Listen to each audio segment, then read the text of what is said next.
श्री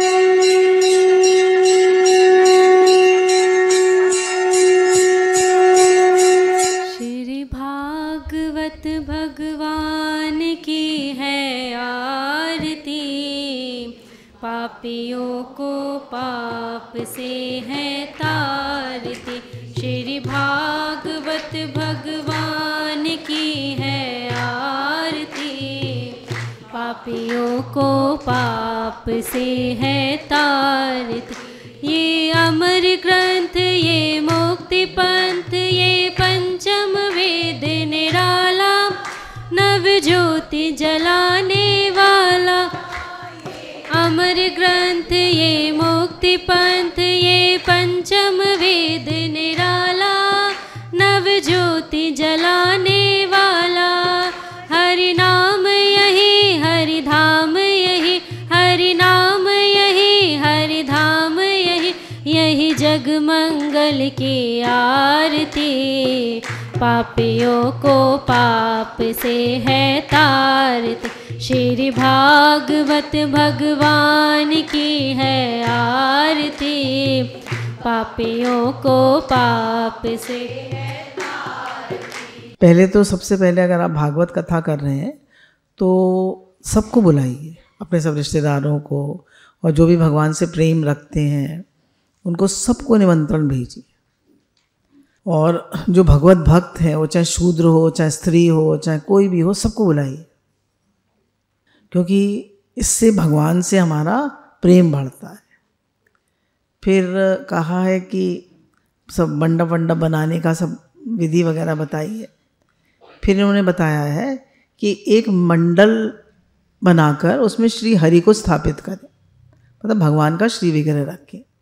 फिर भगवान श्री कृष्ण को लक्ष्य करके मंत्र उच्चारण पूर्वक क्रमशः षड उपचार से विधि से पूजन करें। इसके पश्चात प्रदक्षिणा तथा नमस्कार कर इस प्रकार स्तुति करें। हे करुणा निधान, मैं संसार सागर में डूबा हुआ हूँ, मैं बड़ा दीन हूँ, कर्मों के मोह रूपी ग्रह ने मुझे पकड़ रखा है, आप इस संसार सागर से मेरा उद्धार कीजिए। तो हम भगवान से प्रार्थना करें कि आप संसार सागर से मेरा उद्धार करिए। मैं बहुत दीन हूँ, दुखी हूँ, हर आदमी दुखी है कलयुग में। मेरा भगवान से प्रेम बढ़े, आप मेरा उद्धार करिए।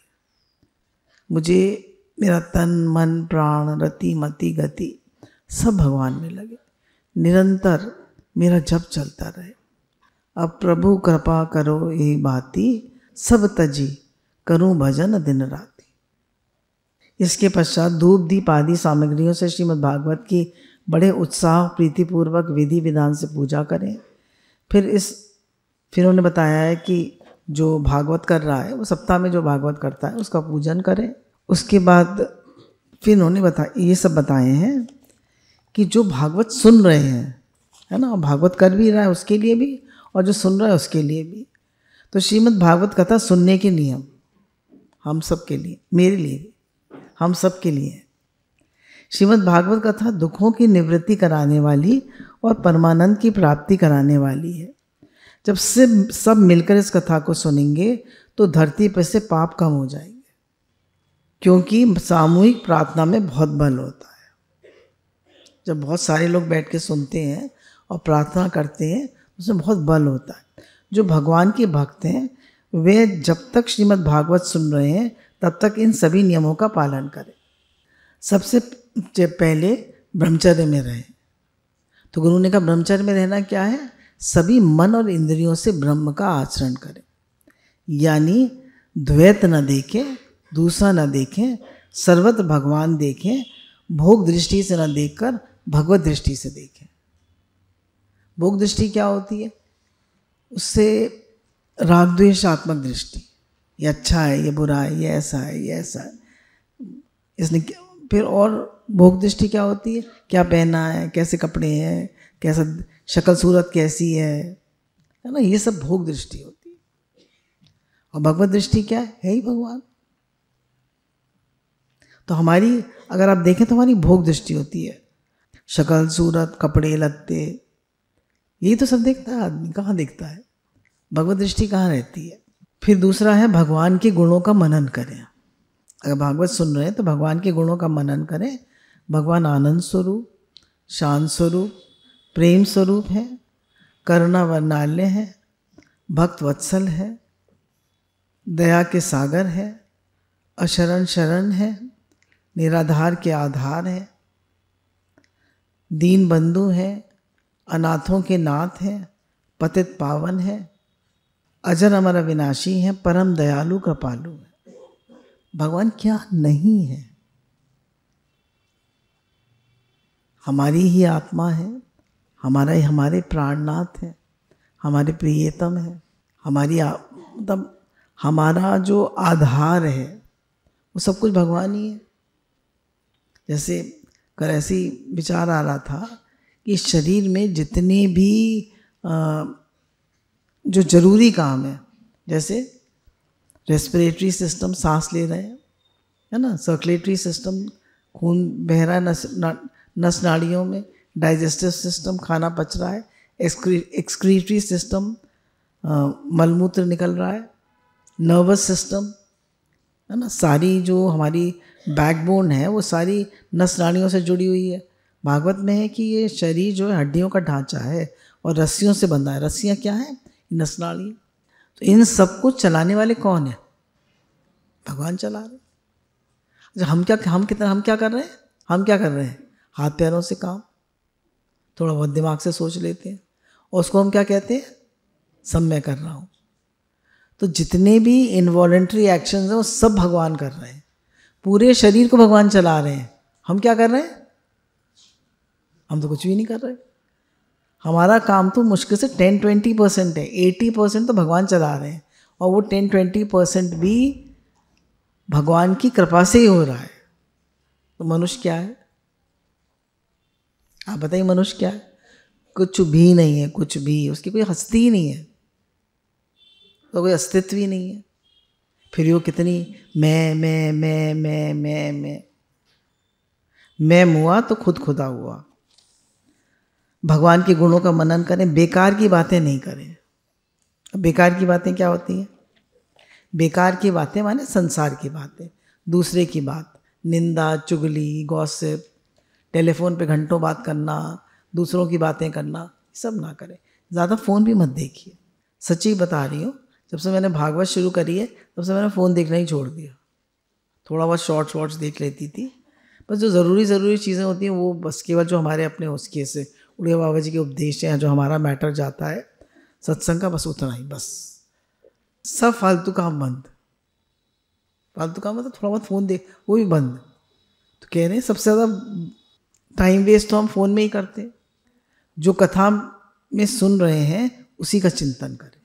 भूमि पर सोएं। भूमि पर सोएं मतलब ज़्यादा ऊंचे व अति आरामदायक बिस्तर पे ना सोएं। बिस्तर सादा हो जिस पर सोकर मन में आलस और भोग की वृत्ति ना जाए, है ना, मतलब ठीक हो, कंफर्टेबल हो बेड, पर ज़्यादा उसमें ज़्यादा सुख आराम लेने की भावना ना हो। संतुलित व शुद्ध भोजन करें। भूख रूप व्याधि के लिए भोजन औषधि है, हमेशा याद रखिए। भूख रूप व्याधि के लिए भोजन औषधि है। और सारे संत लोग कहते हैं एटलीस्ट 20-30% हमारी डाइट में फ्रूट्स एंड वेजिटेबल्स होने चाहिए, जो लोग खाते ही नहीं है। कुछ नट्स भी होने चाहिए। नट्स मतलब आपका यही काजू, बादाम, अखरोट, और कुछ सीड्स जैसे pumpkin seeds, flax seeds, chia seeds, कुछ सीड्स होने चाहिए और कुछ ये सब नट्स होने चाहिए। ये सब गुड फैट्स देते हैं।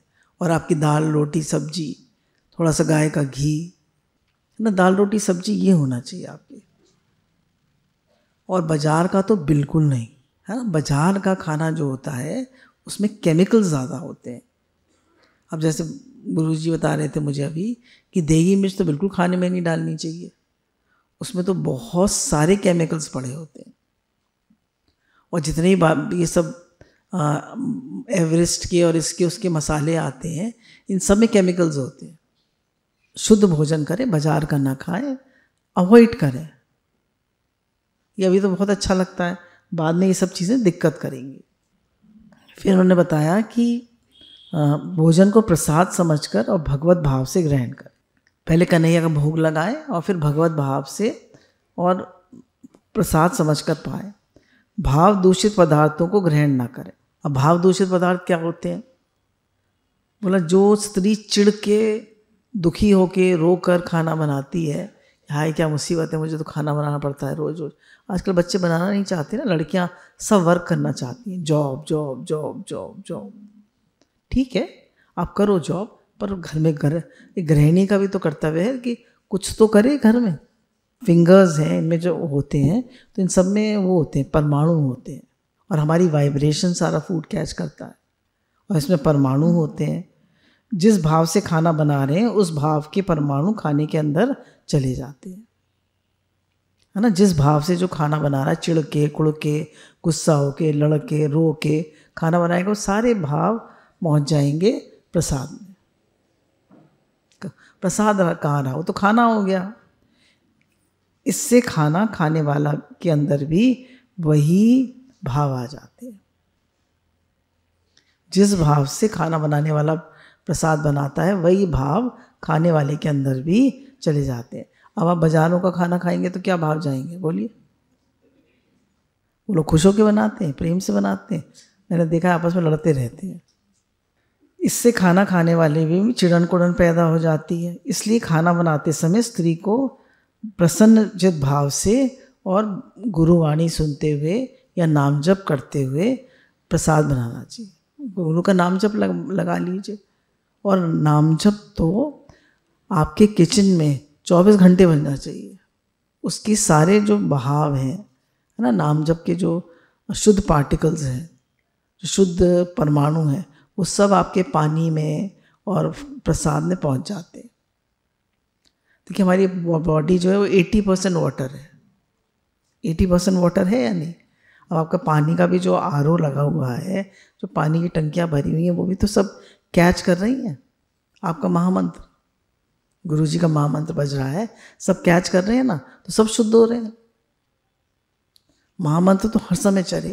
और जब आप प्रसाद बनाए, आप किचन में आए, तो आप महामंत्र करते हुए प्रसाद बनाइए। जैसा खाए अन्न वैसा हो मन, स्त्री भोजन नहीं बनाती मन बनाती। सब सुन लीजिए, स्त्री भोजन नहीं बनाती मन बनाती। टेस्टी तो हमने बहुत बनाया, पर भाव क्या रखा? अब आप सोचिए, भगवान को भोग लगाने के लिए प्रसाद बनाने जा रहे हैं, कैसे भाव से बनाएंगे? सबके प्रति प्रेम का भाव रखें। सबके प्रति प्रेम का भाव रखें। खूब शुक्राना माने। किसी से चिढ़े कुड़े नहीं। बोले जो हम सबके प्रति बुरा भाव रखते हैं, नाराज होते हैं, गुस्सा होते हैं, लड़ते झगड़ते हैं, तो कह रहे हैं वो सब भगवान के प्रति होता है। देखिए इसमें लिखा है, किसी भी जीव के प्रति रखा गया कुभाव ईश्वर के प्रति रखा हुआ कुभाव है। दूसरों के साथ वैर भाव रखने वाला व्यक्ति अपने साथ ही वैर भाव करता है, क्योंकि सभी के हृदय में भगवान है। आप किसी के साथ वैर भाव रखते हैं तो अपने साथ ही रखते हैं, क्योंकि सभी के हृदय में भगवान है। भगवान कहते हैं सब मम प्रिय सब मम बुझाए, अर्थात मेरा प्रेम सारे संसार से है। जब हम सबके प्रति प्रेम का भाव रखते हैं तो हम भगवान से भी प्रेम करते हैं। अब गुरु कहते हैं भगवान से पहले प्रेम करो, फिर सब, तो सारा रूप संसार भगवान का ही रूप है, तो भगवान से प्रेम हो गया, है ना। लड़की की जब शादी होती है तो पहले पति से प्रेम करती है ना, फिर पति के ही सब रिश्तेदार हैं, बहन भाई, तो वो सब उसके नंद जेठ देवर सास ससुर बन जाते हैं। पहले तो पति से ही करती है ना। तो हमारे पति परमात्मा भगवान, पहले उनसे प्रेम करें। पहले गुरु, हमारा गुरु से प्रेम होता है, गुरु भगवान से कराते हैं, फिर भगवान से प्रेम होकर फिर सर्वत्र प्रेम हो जाता है। किसी के प्रति भी गलत भाव न रखें, संतोष धारण करें। जितना प्राप्त है उतना पर्याप्त है। और मच वॉन्ट्स मोर, मच वॉन्ट्स मोर, मच वॉन्ट्स मोर, और चाहिए और चाहिए और चाहिए। क्या? धन, मान, संपत्ति, हर चीज और चाहिए। Is there any full stop? कहीं पूर्ण विराम है ही नहीं। क्योंकि देखिए, हमेशा याद रखिए, जो भगवान है वो ही हमें जो चाहिए। हमें क्या चाहिए? हमारा जो स्वरूप है वो तो आत्मा है। भगवान जो है वो आनंद स्वरूप है। तो हमें संसार में जो मिलेगा सुख, वो सुख मिलेगा, आनंद नहीं मिलेगा। और सुख और दुख साथ चलते हैं, सुख और दुख साथ चलते हैं। तो संसार में कभी भी तृप्ति नहीं आने वाली। और जो हमें चाहिए वो भगवान से ही मिलेगा। संसार में कितना भी कुछ कर लीजिए, आपने कोई पूरा प्रसन्न और तृप्त व्यक्ति देखा है संसार में? बोलिए, आप में से किसी ने देखा हो? हैं? देखा है? नहीं देखा ना, है ही नहीं। तृप्ति, संतुष्टि और प्रीति भगवान में है। तो जब आप भगवान से प्रेम करेंगे तभी आपको वो मिलेगी। तो कह रहे हैं, संतोष धारण करें, जो प्राप्त है वो पर्याप्त है। मन रहे राम में, हाथ रहे काम में, अपना दिल दिमाग परमात्मा में लगाएं, शरीर से संसार की सेवा होने दें, और जितना मिला है उसमें संतुष्ट रहें, शुक्राना मान। भगवान आपने बहुत दिया है। कारण पार्क में जैसे वॉक करने जाते हैं तो एक माता जी हैं, वो अक्सर मुझसे शुगर की दवा ले जाती हैं, डायबिटीज़ की। काफ़ी बुज़ुर्ग हैं, होंगी मुझे लगता है 65-70 साल की। तो काफ़ी दिन से मैं उन्हें दिख नहीं रही थी, काफ़ी दिन हम लोग गए भी नहीं पीछे पार्क। तो कहने लगी, माता जी मुझे तो 2-3 महीने से दवाई नहीं मिली। अब बिना दवा के, बिना शुगर की दवा के काम चला रही। फिर कहने लगी, बच्चों की फ़ीस जमा करवा दीजिए। तो देखा तो 9,000 फ़ीस थी। तो मैंने कहा, ये तो बहुत ज़्यादा है। ये कैसे, कितने बच्चों की? बोले 2 बच्चों की। तो मैंने कहा, कुछ आप भी कुछ आप लोग भी सहयोग करिए। तो बोली, नहीं, इसके पिता का तो शरीर शांत हो गया कोविड में, और माता विकलांग है। अब आप बताइए। तो आप लोग जो यज्ञार्थ सेवा कर देते हैं ना, उससे हमने उसकी सेवा कर दी, और उसके बच्चे पढ़ जाएंगे। मैंने कहा, देखा तो साल भर से दोनों बच्चों की फीस नहीं गई थी। हम लोग सिर्फ अपने बारे में सोचते हैं, मैं और मेरा मन। हम लोग सिर्फ अपने बारे में सोचते हैं, मैं और मेरा मन और मेरा अहंकार, मी एंड माई फैमिली। उसके आगे हम सोच ही नहीं पाते। गुरु कहते हैं, संसार में कितने लोग दुखी लगे पड़े हैं। आप भाव रखिए देने का, आपके पास आएंगे। मैं ये नहीं कह रही कि आप लुटा दीजिए या बिना सोच समझे दे दीजिए, पर देने का भाव तो रखिए। तो जितना हमें मिला है, जितना भगवान ने दिया है, वो भोग संग्रह के लिए नहीं दिया, वो इसलिए दिया है आप उसको जितनी आपको ज़रूरत है उतना आप अपने ऊपर खर्च करिए, बाकी सबकी सेवा में लगा दीजिए। Keep your needs and wants limited. मत्सर यानी ईर्ष्या से बचें। फिर मत्सर यानी ईर्ष्या से बचें, निर्मत्सक होकर सुने। मत्सर क्या है? ईर्ष्या। बोले काम, क्रोध, लोभ, मोह, अहंकार सब भगवान से जुड़ सकते हैं, ईर्ष्या नहीं जुड़ सकती। आज हर एक को ईर्ष्या लगी पड़ी है। देखिए, नई बहू, हर एक, भाई इसका घर मुझसे अच्छा क्यों बन गया, इसकी गाड़ी मुझसे अच्छी क्यों आ गई, इसके पास, हर चीज़ से ईर्ष्या है, हर चीज़ से ईर्ष्या, हर समय ईर्ष्या। कोई मुझसे ज़्यादा, किसी को तो मान सम्मान मिल गया तो ईर्ष्या, बच्चों में जिनके नंबर ज़्यादा आ गए तो ईर्ष्या, हर समय ईर्ष्या। कहने इसमें कहा है, जिसके प्रति ईर्ष्या का भाव हो उसके गुणों से जले नहीं, वरन उन गुणों को अपने जीवन में भी लाने की कोशिश करे। ईर्ष्या छोड़ सकारात्मक स्पर्धा करे, positive. If he can do it, I can also do it. वो कर सकता है तो मैं भी कर सकता हूँ, मैं भी कोशिश करूँ। तो इंस्पायर हो उससे, ईर्ष्या ना करें। काम, क्रोध व राग, द्वेष से बचे रहें। ये सब किसके लिए है? हम सब के लिए, भागवत सुनने वालों के लिए। अगर इसको सबको जीवन में लगाएंगे तो भागवत का फल मिलेगा आपको। अब बताया गुरु ने, राग द्वेष जो है संसार में द्वंद्व मोह है, उल्टा चलने वाले से द्वेष और सीधा चलने वाले से राग। तो ये जो द्वेष है ये दुई विष है, हमारे अंदर हमको भी जलाता है और जिससे हम द्वेष रखते हैं उसको भी जलाता है। तो राग द्वेष न रखें। राग द्वेष से बचने का एक ही उपाय है, परमात्मा से प्रेम कर, भगवान ने मन लगाए। जब परमात्मा से प्रेम होगा तो संसार से राग स्वतः ही छूट जाएगा। मद से बचें, मान की इच्छा ना हो।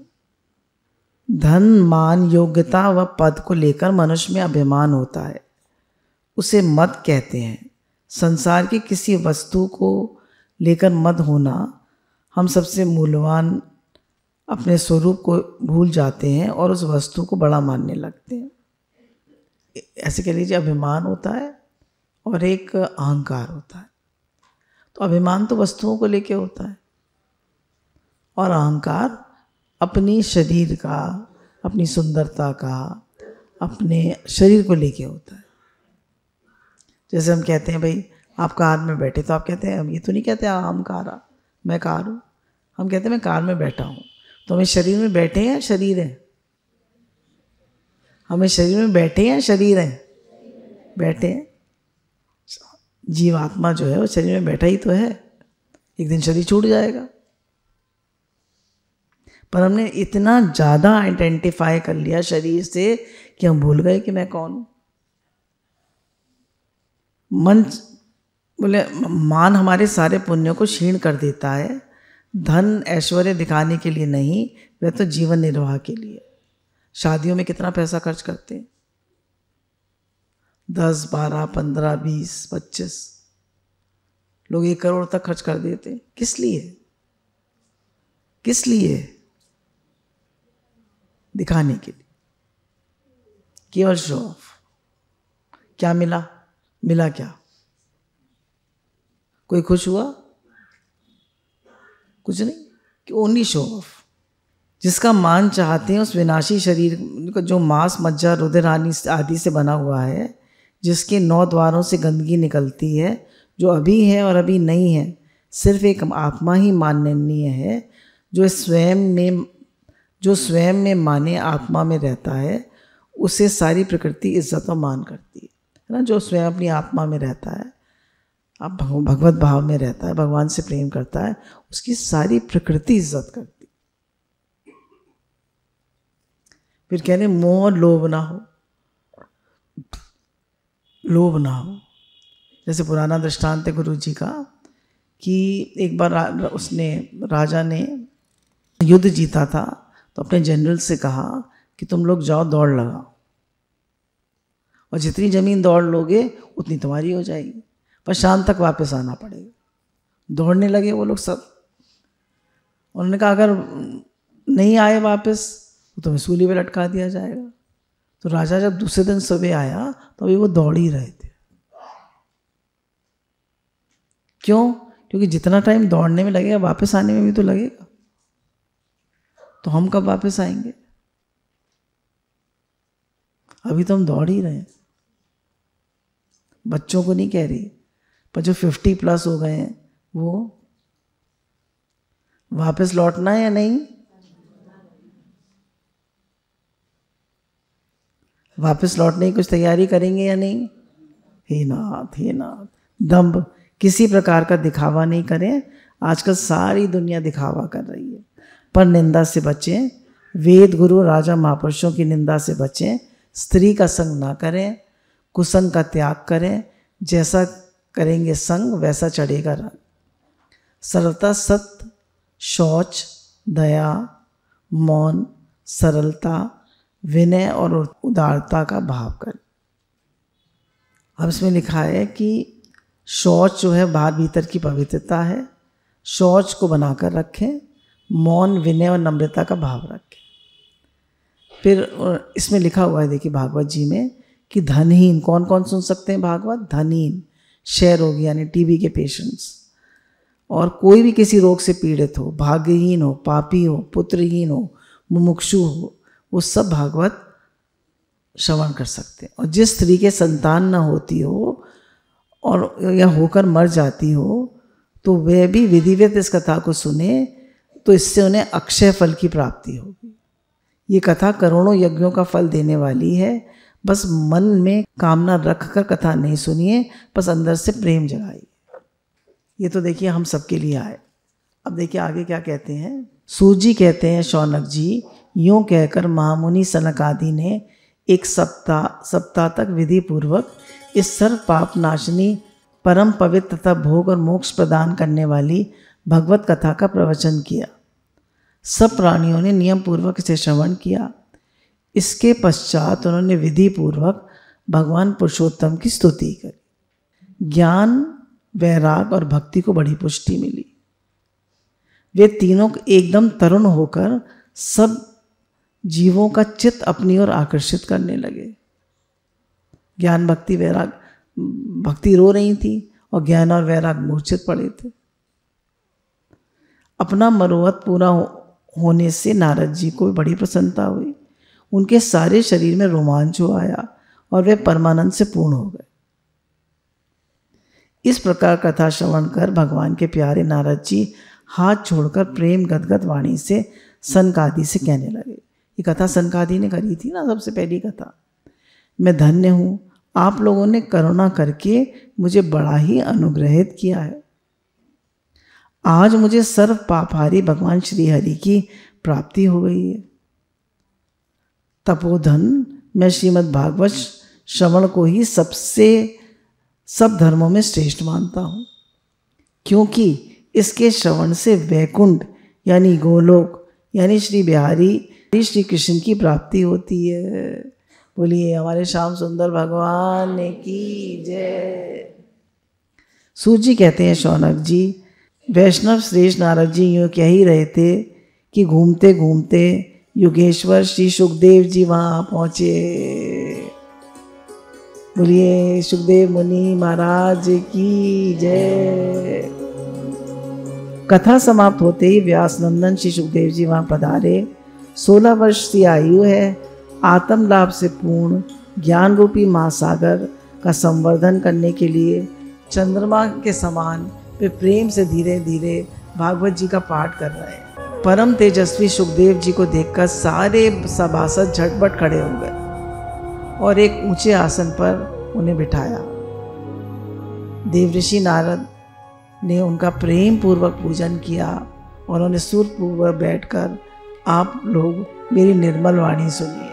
श्री सुखदेव स्वरूप सुख के मुख से संयोग होने से आत्म रस से परिपूर्ण है।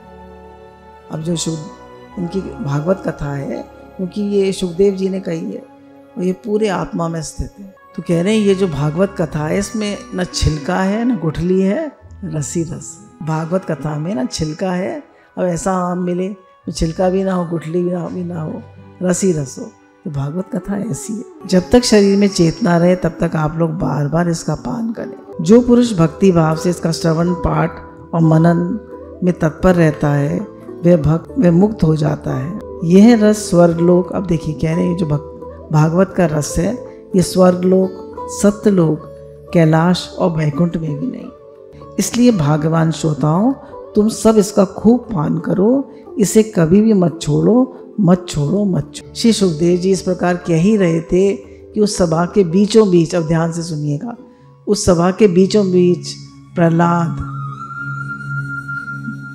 बलि, उद्धव, अर्जुन आदि पार्षदों सहित साक्षात श्री हरि प्रकट। तब देवऋषि नारद ने भगवान और उनके भक्तों को यथायुक्त पूजन किया।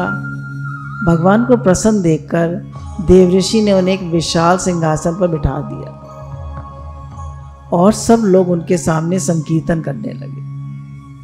कृष्ण गोविंद हरे मुरारे, हे नाथ नारायण वासुदेवा। तो लोग सब कीर्तन करने लगे ना। उसके बाद उस कीर्तन को देखने के लिए पार्वती जी सहित महादेव जी और ब्रह्मा जी भी आए।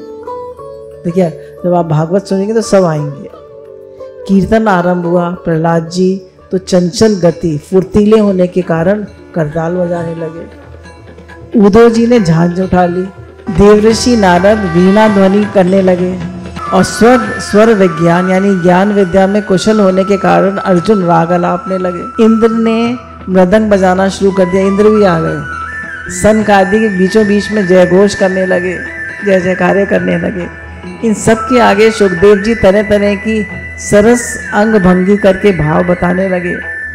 इन सब के बीचों बीच परम तेजस्वी भक्ति, ज्ञान और वैराग नटों के सामान नाचने लगे। बोले भक्ति मैया की जय, नाचने लगे नटों के समान।